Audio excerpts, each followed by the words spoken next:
Magandang araw po sa ating lahat. Magandang araw po lalong-lalo na sa ating Panginoon.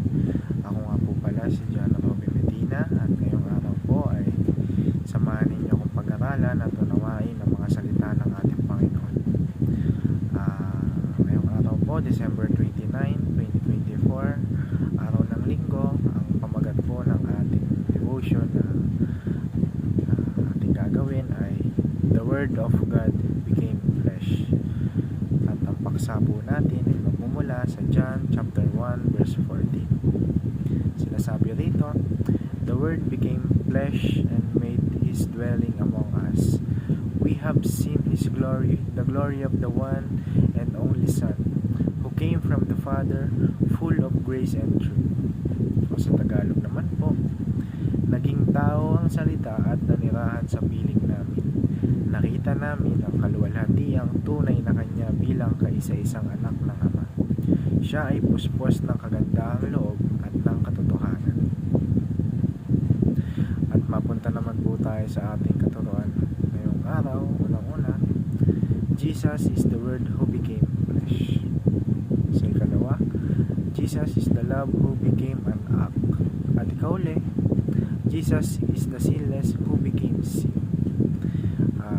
Dito pinapakita na si Jesus ang salita na naging siya ang Diyos na nagkatawan tao. Kumbaga, nagpakababa siya para lang tupusin yung ating mga kasalanan. Kumbaga, ang Lord natin ang Lord natin siya yung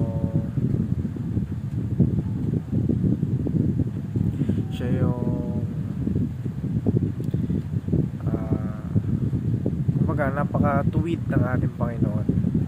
Wala siyang kasalanan, pero anong ginawa niya?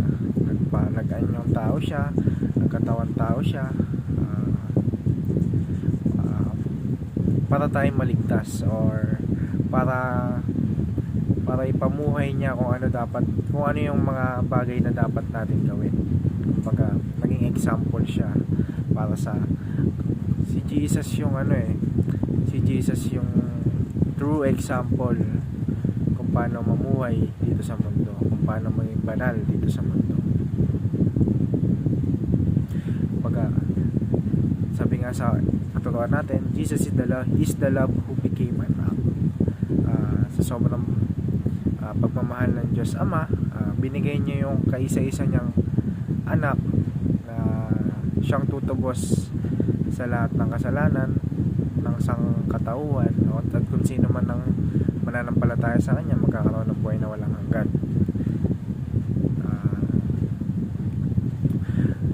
Kumbaga, yung love ng Panginoon, binigay niya yon through Jesus Christ.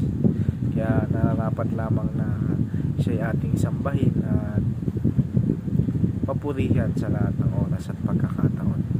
At para naman po sa ating application, embrace uncomfortable life.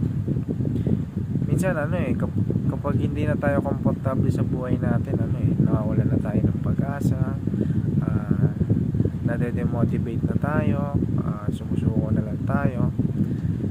Pero once na in-embrace natin yung uncomfortable life, doon tayo titibay doon tayo matututong mag-adjust or makibagay sa hamon ng buhay. Siyempre sa tulong na rin ng Panginoong Jesucristo, Santong Espiritu, malalagpasan natin lahat ng challenges and grudges natin sa buhay. So ikalawa, love God with all your entirety. Mahalin natin ang Diyos ng buong buo, walang kulang, bagkus 101%. At sa huling application, be grateful to God every day. Napaka common na nito. Nararapat lamang na maging grateful tayo sa ating Panginoon sa pang-araw-araw natin pamumuhay, dahil wala tayo ngayon dito kung wala ang ating Panginoon. Kaya nararapat lamang na tayo maging grateful, maging mapagpasalamat tayo, appreciate natin yung mga bagay na meron tayo, dahil lahat yan ay galing sa ating Panginoon.